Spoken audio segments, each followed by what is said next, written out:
आपने कभी सोचा है कि राजस्थान के एक छोटे से गांव खाटू में ऐसा कौन सा रहस्य छिपा है जो हर साल करोड़ों श्रद्धालुओं को वहां खींच लाता है?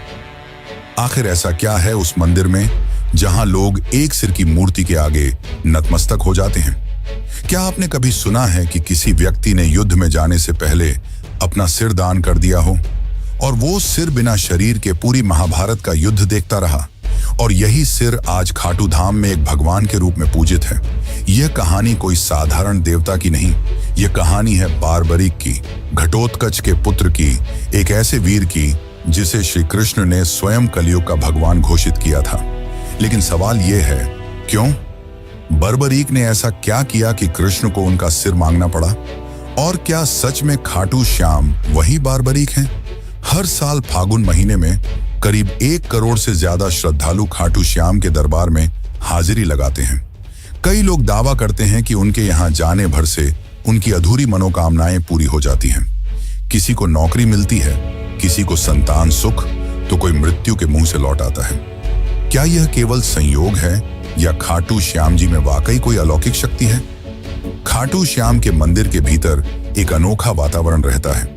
वहां की मूर्ति केवल एक शीश है, लेकिन उसमें इतनी ऊर्जा है कि लोग उसके सामने घंटों ध्यान में बैठे रहते हैं। कुछ लोग बताते हैं कि उन्होंने वहां दिव्य प्रकाश देखा, कुछ कहते हैं कि उनके शरीर में कंपन महसूस हुआ।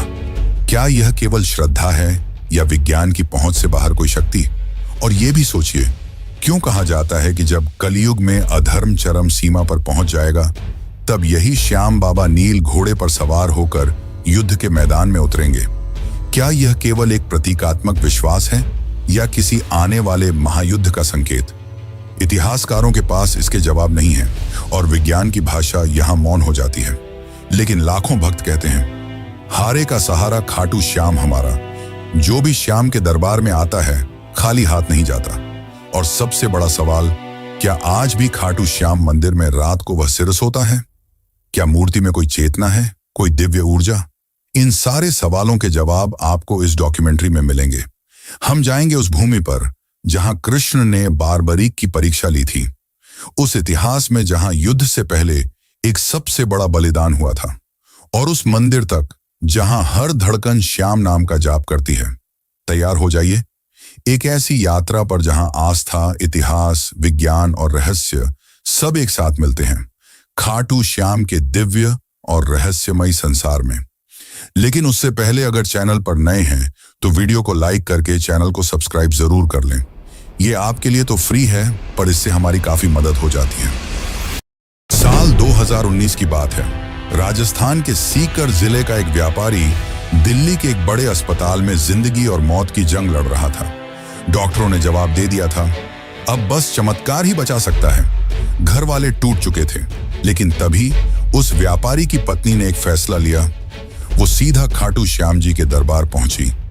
आंखों में आंसू, हाथ में नारियल और दिल में एक ही संकल्प, हे श्याम बाबा, अगर मेरे पति को जीवन दान मिला तो मैं हर साल आपके दरबार में सेवा करूंगी।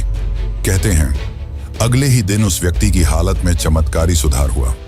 डॉक्टर तक हैरान थे, लेकिन यह सिर्फ एक कहानी नहीं है। ऐसे हजारों किस्से खाटू धाम से जुड़े हैं, जहां विज्ञान की सीमाएं खत्म हो जाती हैं और आस्था शुरू होती है। राजस्थान की तपती रेत पर जब सूर्य की किरणें पड़ती हैं तो लगता है मानो इतिहास की कोई सुनहरी परत जाग उठी हो। इस पावन भूमि की हर सांस में कोई ना कोई गाथा बसी हुई है। इन्हीं गाथाओं में एक है खाटू श्याम की। सीकर जिले में बसे इस मंदिर को लेकर केवल श्रद्धा ही नहीं, रहस्य भी जुड़ा है। कहते हैं यह मंदिर केवल एक पूजा स्थल नहीं, बल्कि एक ऐसी जीवित गाथा है जो आपको महाभारत काल से जोड़ती है। एक ऐसे योद्धा से मिलवाती है जो युद्ध में लड़ने नहीं, सिर कटाने आया था। एक ऐसा वीर जिसने श्री कृष्ण की एक परीक्षा के लिए अपना शीश तक समर्पित कर दिया, वो भी हंसते हुए। क्या आपने कभी सुना है कि किसी का कटा हुआ सिर युद्ध भूमि देखता रहा और फिर वर्षों बाद वही सिर कलयुग में भगवान बन गया? यह वही स्थान है जहां सिर की पूजा होती है, शरीर की नहीं। जहां मंदिर के गर्भगृह में कोई सामान्य मूर्ति नहीं, बल्कि एक ऐसा सिर विराजमान है जिसे वर्षों तक जमीन के नीचे दबा रखा गया था। क्या वाकई वह कुंड जहां से यह मूर्ति निकली आज भी दिव्य ऊर्जा से भरा हुआ है। और यह कैसे संभव है कि उस कुंड में जल का स्रोत किसी को नहीं मालूम, फिर भी वह कभी सूखता नहीं? मंदिर के भीतर कुछ विशेष परंपराएं निभाई जाती हैं, जैसे निशान चढ़ाना। लेकिन क्या आपने कभी सोचा है कि ये निशान केवल एक प्रतीक हैं, या फिर इनसे जुड़ी कोई ऊर्जा वाकई काम करती है? हजारों लोग दावा करते हैं कि उन्होंने खाटू श्याम से कुछ मांगा, निशान चढ़ाया, और फिर वो चमत्कार हुआ जिसे वो खुद भी नहीं समझ सके। क्या ये केवल संयोग था या किसी अदृश्य शक्ति की कृपा? इतना ही नहीं, मंदिर से कुछ दूरी पर स्थित है एक प्राचीन शिवलिंग, जिसे औरंगजेब ने तोड़ने की कोशिश की थी। लेकिन कहते हैं जैसे ही उसके सैनिकों ने उस पर वार किया, कुछ ऐसा घटा कि पूरा लश्कर डर के मारे पीछे हट गया। आज भी वह टूटा हुआ शिवलिंग एक चेतावनी बनकर खड़ा है।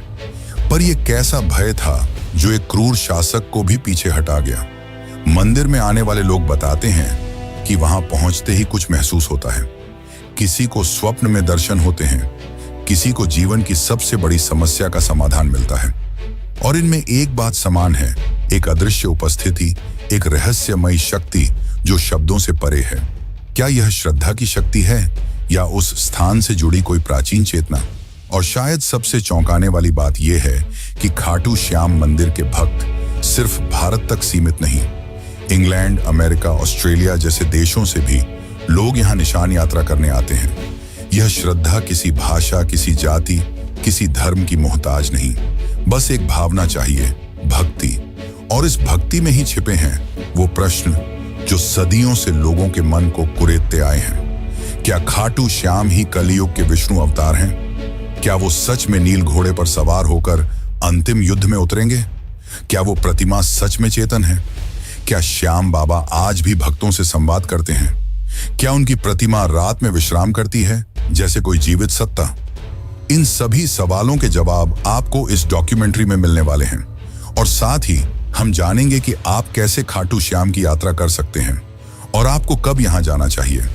यह केवल एक वीडियो नहीं, बल्कि एक यात्रा है, श्रद्धा और रहस्य की, इतिहास और चमत्कार की, और सबसे अहम उस दिव्य अनुभूति की जिसे शब्दों में नहीं बांधा जा सकता।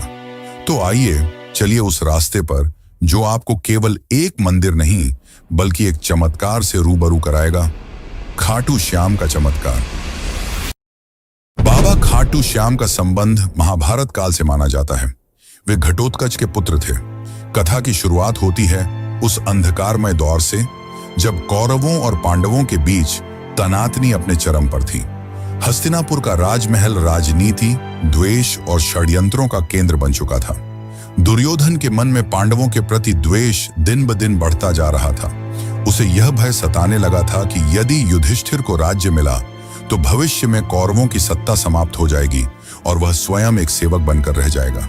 इसी भय और ईर्ष्या ने उसे एक भयावह योजना बनाने को प्रेरित किया, पांडवों को समाप्त कर देने की योजना।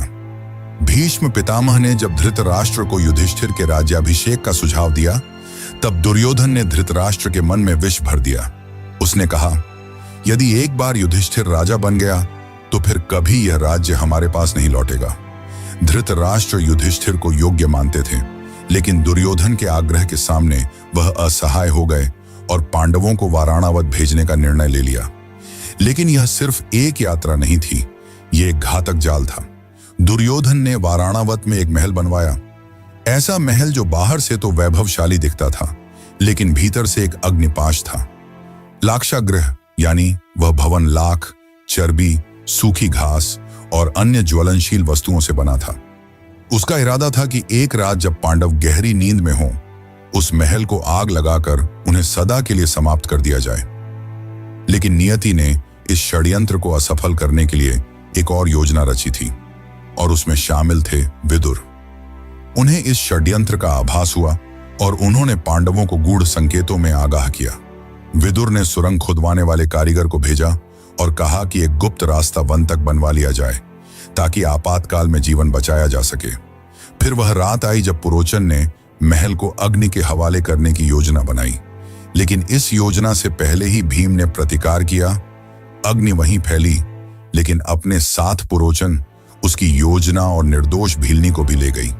उधर पांडव सुरक्षित सुरंग से निकलकर हिंडनी नदी के किनारे पहुंचे और विदुर द्वारा भेजी गई नौका में सवार होकर दूर एक घने जंगल में जा पहुंचे। और यहीं से प्रारंभ होती है एक नई कथा, एक वीर योद्धा, एक राक्षसी कन्या और एक ऐसे पुत्र की गाथा जो आगे चलकर 3 बाणों से युद्ध का रुख बदलने की शक्ति रखता था। इस जंगल में रहते थे हिडिंब और उसकी बहन हिडिंबा। हिडिंब एक नरभक्षी राक्षस था जो मानव मांस खाकर जीता था। उसने अपनी बहन को आदेश दिया कि जंगल में विचरते पांडवों को मारकर उसका भोजन तैयार करे, लेकिन नियति ने इस कहानी को कुछ और ही रूप देना तय किया था। जब हिडिंबा भीम के सामने पहुंची तो वह उसके वीर व्यक्तित्व और तेजस्विता पर मोहित हो गई। राक्षसी होते हुए भी उसके भीतर प्रेम की एक ज्योति जल उठी। भीम की रक्षा करते हुए हिडिंबा अपने भाई से विरोध कर बैठी। इससे नाराज होकर हिडिंब ने भीम पर आक्रमण किया और फिर शुरू हुआ एक घमासान संग्राम। यह युद्ध शक्ति और छल का नहीं, बल्कि धर्म और अधर्म के बीच था। अंततः भीम ने हिडिंब को परास्त कर मार गिराया। इसके बाद हिडिंबा ने भीम के सामने विवाह का प्रस्ताव रखा। पहले तो भीम ने उसे अस्वीकार कर दिया, लेकिन जब माता कुंती ने हस्तक्षेप किया और एक शर्त रखी कि विवाह के बाद संतान प्राप्ति तक ही वह साथ रहे, तो यह विचित्र विवाह संपन्न हुआ। जंगल में उनका गंधर्व विवाह हुआ और वहीं जन्म हुआ एक तेजस्वी बालक का, घटोत्कच। घटोत्कच का व्यक्तित्व भीम जैसा ही था, बलशाली, पराक्रमी और न्यायप्रिय। कालांतर में उसका विवाह दैत्यराज मुरा की पुत्री अहिलावती से हुआ और उनके 2 पुत्र हुए, अंजनपर्वा और बर्बरीक। बर्बरीक यानी वह योद्धा जिसकी गाथा आगे चलकर काल के गर्व को चूर कर देगी। वह बालक जिसने बाल्यकाल में ही शिव की तपस्या की और उनसे 3 अमोघ बाणों का वरदान पाया, और यह वही 3 बाण थे जिनसे वह किसी भी युद्ध में संपूर्ण सेना का अंत कर सकता था। मात्र 3 बाणों से। लेकिन उसकी वीरता से भी अधिक अद्भुत थी उसकी सत्यनिष्ठा।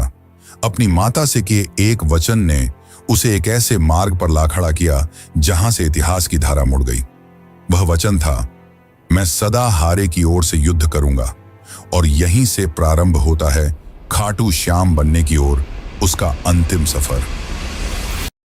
घटोत्कच और अहिलावती का वह तेजस्वी पुत्र बर्बरीक बचपन से ही असाधारण प्रतिभा का धनी था। उसकी आंखों में वीरता की चमक थी और हृदय में धर्म की लौ। वह युद्ध विद्या, अस्त्र शस्त्र, नीति और तपस्या में अपराजय था। लेकिन उसकी सबसे बड़ी शक्ति थी उसकी आस्था। जब वह थोड़ा बड़ा हुआ, उसकी माता अहिलावती ने उसे एक दिव्य उद्देश्य के लिए तैयार किया। उन्होंने उसे भगवान शिव की कठोर तपस्या करने को प्रेरित किया। बर्बरीक ने तप की आग में अपने शरीर को तपाया और उसकी भक्ति से प्रसन्न होकर महादेव ने उसे 3 अमोघ बाणों का वरदान दिया। ये बाण कोई साधारण बाण नहीं थे। ये बाण ऐसे थे कि एक से लक्ष्य को चिह्नित किया जा सकता था, दूसरे से उसका संहार और तीसरे से उसे वापस बुलाया जा सकता था। कहा जाता है कि मात्र इन 3 बाणों से वह समस्त पृथ्वी की सेनाओं का अंत कर सकता था। समय बीतता गया और युद्ध का वह क्षण समीप आ गया जिसे महाभारत के नाम से जाना जाता है। कुरुक्षेत्र की भूमि पर धर्म और अधर्म आमने सामने थे। सभी योद्धा एकत्र हो चुके थे। उसी समय बर्बरीक ने युद्ध भूमि में जाने का निश्चय किया। वह युद्ध में भाग लेना चाहता था क्योंकि उसका हृदय न्याय के लिए धड़कता था। परंतु उसकी मां से लिया गया वचन अब उसके रास्ते में खड़ा था। उसने प्रण लिया था कि वह सदैव हारे हुए पक्ष की ओर से लड़ेगा। कुरुक्षेत्र जाते हुए जब वह अपने नीले रंग के घोड़े पर सवार होकर चला तो मार्ग में एक ब्राह्मण ने उसका रास्ता रोक लेता है। लेकिन वह कोई साधारण ब्राह्मण नहीं था। वह स्वयं भगवान श्री कृष्ण थे जो उसकी शक्ति और उसके निर्णय की परीक्षा लेना चाहते थे। कृष्ण ने मुस्कुराकर पूछा, वत्स, तुम कहां जा रहे हो? बर्बरीक ने उत्तर दिया, हे ब्राह्मण, मैं महाभारत के युद्ध में जा रहा हूं। मेरा कर्तव्य है कि मैं उस पक्ष के लिए युद्ध करूं जो हार रहा हो।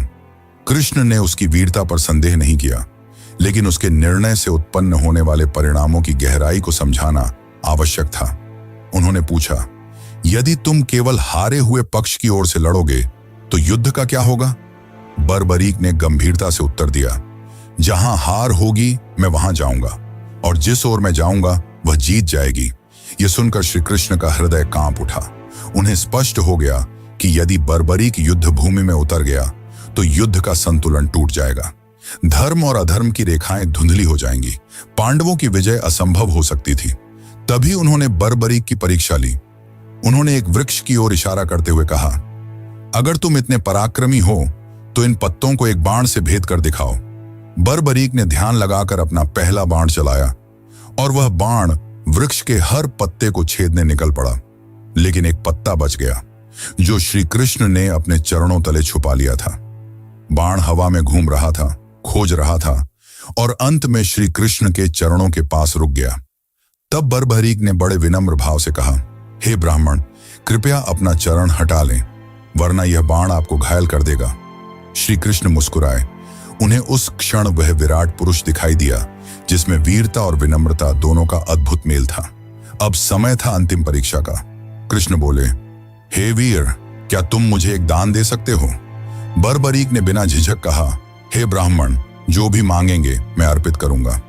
तब श्री कृष्ण ने कहा, मैं तुमसे तुम्हारा शीश मांगता हूं। क्षण भर को सन्नाटा छा गया, लेकिन न तो बर्बरीक भयभीत हुआ न विचलित।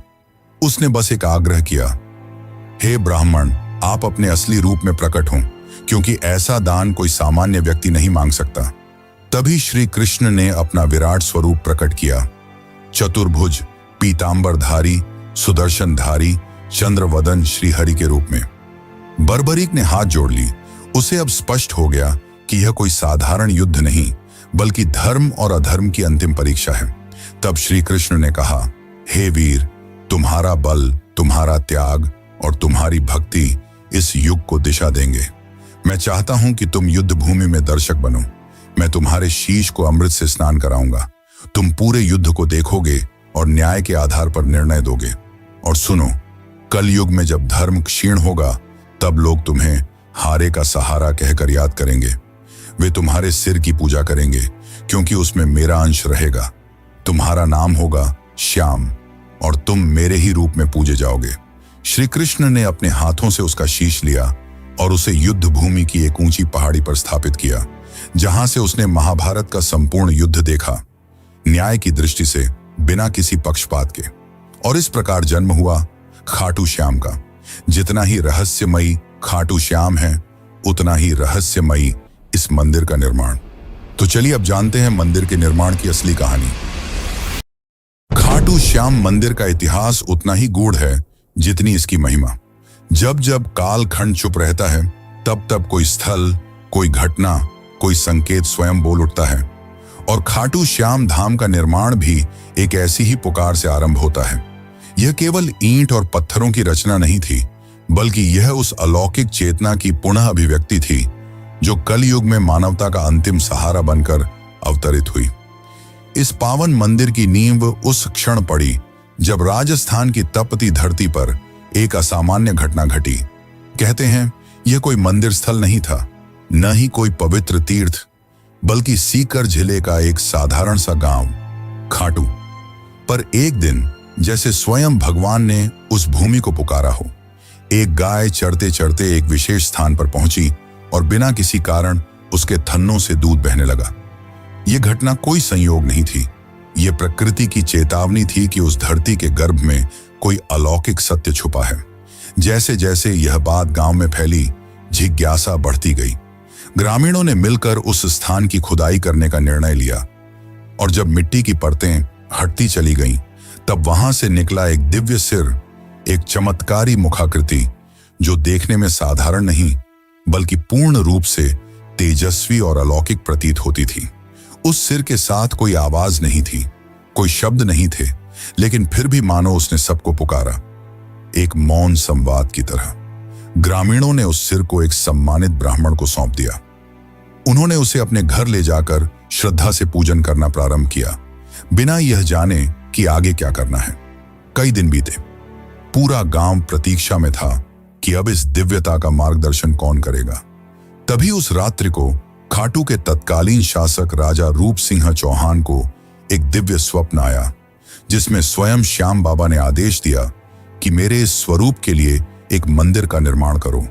अब मैं इस स्थान पर वास करना चाहता हूं। समय आ गया है। राजा की आंख खुली और उनके अंदर किसी और ही ऊर्जा का संचार हो चुका था।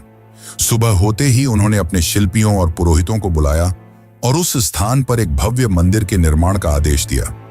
इतिहासकार मानते हैं कि यह वर्ष 1027 ईस्वी का काल था, जब फाल्गुन शुक्ल एकादशी के पावन दिन, ठीक उसी दिन जब बाद में खाटू श्याम का विशाल मेला लगने लगा, उस दिव्य मस्तक की प्रतिष्ठा विधिवत की गई। इसके साथ ही खाटू नामक यह गांव, जिसने कभी कोई विशेष धार्मिक पहचान नहीं रखी थी, देखते ही देखते आस्था का केंद्र बन गया। मंदिर का प्रारंभिक निर्माण अत्यंत साधारण था, ईंट, चूना और सीमित शिल्पकारी के साथ, लेकिन समय जैसे जैसे बीतता गया, इसकी महिमा फैलती चली गई। लोगों ने चमत्कार अनुभव किए, बीमारियां ठीक हुईं, बंजर को संतान मिली, भटके हुए रास्ता पा गए, और इन चमत्कारों की साक्षी बनती रही वो मूर्ति जो आज भी उसी गर्भगृह में विराजती है। लगभग 7 शताब्दियों के बाद 1720 ईस्वी में जब खाटू क्षेत्र मारवाड़ रियासत के अधीन आया, तब वहां के प्रभावशाली दीवान अभय सिंह को भी खाटू श्याम बाबा ने स्वप्न में आदेश दिया। उन्होंने इस मंदिर का भव्य रूप में जीर्णोद्धार करवाया। संगमरमर की नक्काशी, सोने चांदी से अलंकृत द्वार और विशेष प्रकार के दुर्लभ पत्थरों से गर्भगृह की सज्जा की गई। यह वही मूर्ति है जो आज भी खाटू के मंदिर में स्थापित है, और मान्यता है कि यह किसी साधारण पत्थर की नहीं, बल्कि कृष्णकालीन श्याम वर्ण चित्त की प्रतीक शिला की है। मंदिर का वास्तु भी अद्भुत है। इसके शिखर पर लहराता ध्वज बाबा के उस संकल्प का प्रतीक है जो उन्होंने महाभारत युद्ध के पूर्व कृष्ण से किया था। मैं उस ओर रहूंगा जो धर्म की ओर होगा, और गर्भगृह की शांति एक ऐसी अनुभूति देती है कि मानो स्वयं श्याम बाबा आपकी सांसों की गति पढ़ रहे हों।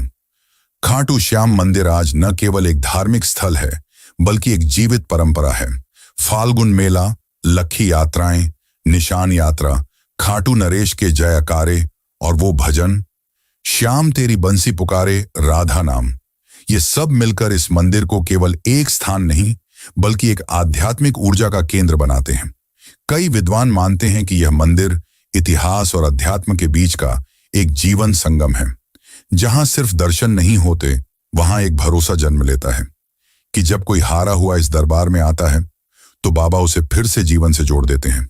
तो जब अगली बार आप खाटू श्याम के दर्शन करें, तो सिर झुकाएं, केवल एक मन्नत के लिए नहीं, बल्कि उस त्याग के लिए जिसने युद्ध छोड़कर सेवा चुनी, और उस धरोहर के लिए जिसने कलयुग में भी भक्तों को विश्वास से जोड़े रखा।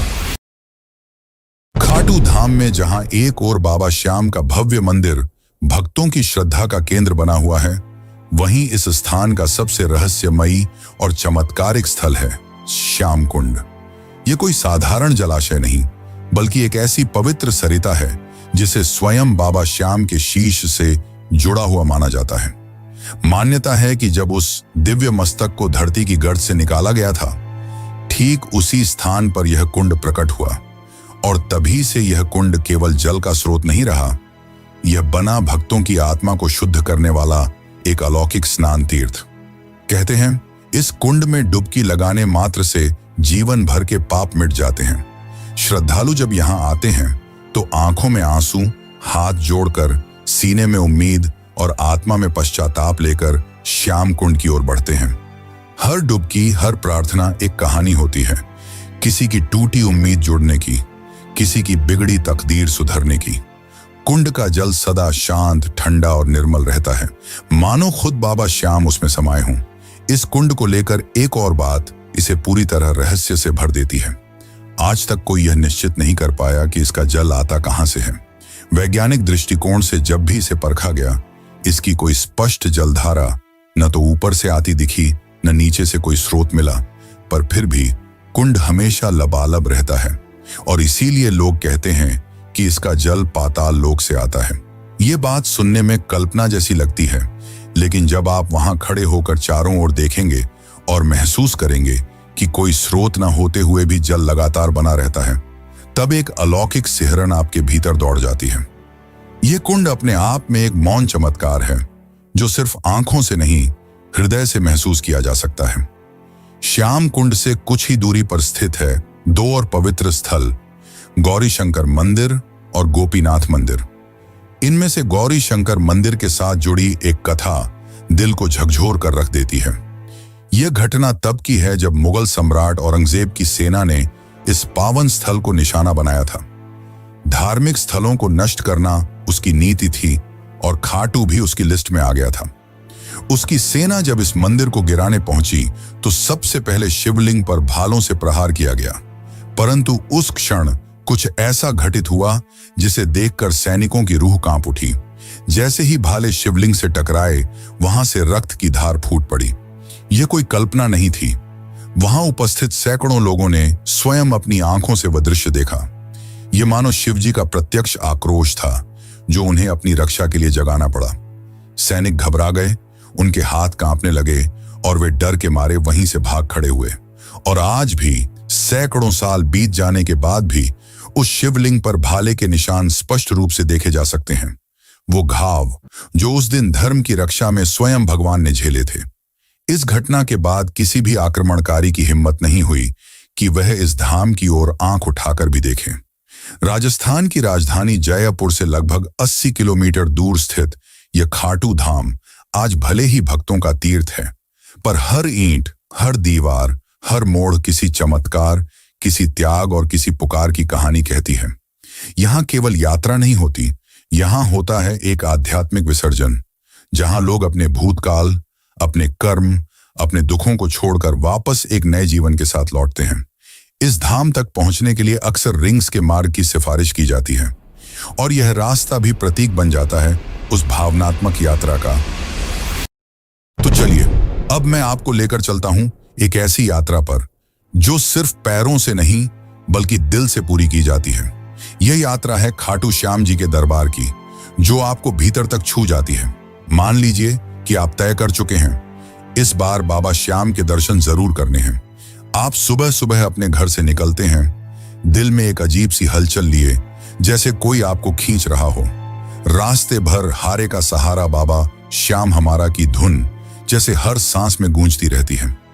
आप जयपुर, दिल्ली, चंडीगढ़ या देश के किसी भी कोने से यात्रा शुरू करें, ज्यादातर लोग खाटू श्याम पहुंचने के लिए रींग स्टेशन का रुख करते हैं। यह स्टेशन खाटू धाम से लगभग 17 से 18 किलोमीटर की दूरी पर स्थित है।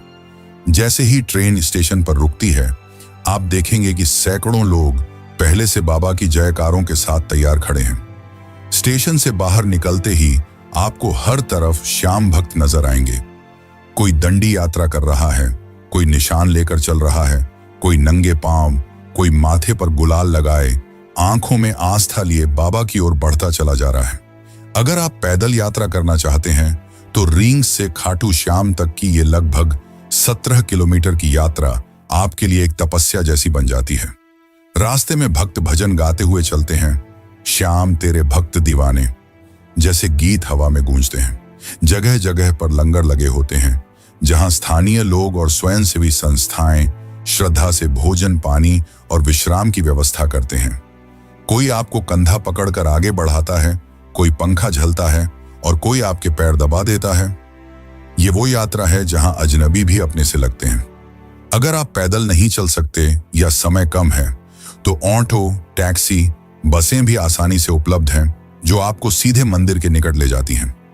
लेकिन जो मजा उस पैदल यात्रा में है वो शब्दों में नहीं बताया जा सकता। वो तो खुद चलकर ही महसूस किया जा सकता है। जैसे जैसे आप मंदिर के निकट पहुंचते हैं, हवा की खुशबू बदलने लगती है। गुलाल, चंदन, अगरबत्ती, फूलों की मिलीजुली महक मन को शांति देती है। मंदिर के बाहर आपको बड़ी संख्या में दुकानें मिलेंगी, जहां से आप प्रसाद, चुनरी, निशान, माला और बाबा के वस्त्र ले सकते हैं। कुछ श्रद्धालु यहां से बाबा के लिए विशेष भेंट लेकर जाते हैं। कतार में लगने से पहले आप अपने पैरों को श्याम कुंड के शीतल जल में धो सकते हैं। मान्यता है कि यहाँ स्नान करने से आत्मा तक शुद्ध हो जाती है। फिर आती है वो घड़ी जिसका इंतजार आपने न जाने कितने दिनों से किया होता है, दर्शन की घड़ी। कतारें लंबी हो सकती हैं, लेकिन बाबा का दरबार ऐसा है कि कोई थकता नहीं। मंदिर परिसर में भजन मंडली लगातार श्याम राग गा रही होती है। जैसे ही आप गर्भगृह में प्रवेश करते हैं और सामने बाबा श्याम की मूर्ति दिखती है, वो नीली श्याम रंग की आंखें, मोर पंख, श्रृंगार से सजे स्वरूप को देखकर ऐसा लगता है जैसे बाबा अभी बोल पड़ेंगे। उस पल में समय जैसे रुक जाता है, सांसें थम जाती हैं और आंखें नम हो जाती हैं। दर्शन के बाद आप वहीं मंदिर परिसर में बैठकर कुछ देर आंखें बंद कर लें तो लगेगा जैसे जीवन में जो उलझनें थीं वो हल हो गईं। बाबा की कृपा सिर पर महसूस होने लगती है। मंदिर के पास ही आपको भव्य हवन कुंड मिलेगा, जहां श्रद्धालु अपनी मनोकामनाओं की पूर्ति के लिए आहुति देते हैं। मंदिर के बाहर आपको प्याऊ, प्रसाद वितरण केंद्र और आराम के लिए साधु संतों की छांव में बैठने का भी अवसर मिलेगा। अब जब आप वापसी के लिए कदम बढ़ाते हैं तो मन भारी हो जाता है। लगता है काश थोड़ी देर और रुक सकते, पर बाबा का आशीर्वाद लेकर लौटना ही होता है। साथ में लेकर जाते हैं उस यात्रा की स्मृतियां, वो चांटिंग की गूंज, वो प्रसाद की मिठास, वो कुंड की ठंडक और बाबा के दर्शन की गर्माहट। ये यात्रा कोई सामान्य तीर्थ यात्रा नहीं, ये एक भावनात्मक पुनर्जन्म है। यहां आप कुछ छोड़कर नहीं जाते, आप कुछ लेकर नहीं जाते, आप खुद बदल कर लौटते हैं। और जब कोई आपसे पूछता है कि कैसा रहा खाटू श्याम जी का सफर, तो आप मुस्कुराकर कहते हैं, बाबा ने बुलाया था और सब कुछ बदल गया। तो दोस्तों, अगर आपको ये खाटू श्याम जी की रहस्यमयी और भावनाओं से भरी यात्रा पसंद आई हो, तो इस वीडियो को एक प्यारा सा लाइक जरूर दीजिए और कमेंट में जय श्री श्याम लिखकर अपने भाव प्रकट कीजिए। ऐसे ही अद्भुत और दिल छू लेने वाले आध्यात्मिक रहस्यों से जुड़ी कहानियां पाने के लिए सब्सक्राइब जरूर करें और बेल आइकॉन दबा दें, ताकि अगली वीडियो की घंटी सबसे पहले आपके पास बजे। और क्या आपको पता है दुनिया के सबसे अमीर मंदिर के चौंकाने वाले रहस्यों के बारे में, जहां चुपचाप छिपा है एक ऐसा रहस्य जो सुनकर आप भी चौंक जाएंगे। तिरुपति बालाजी मंदिर के चौंकाने वाले रहस्य, बस यहां पर क्लिक कीजिए और अगली यात्रा शुरू कीजिए।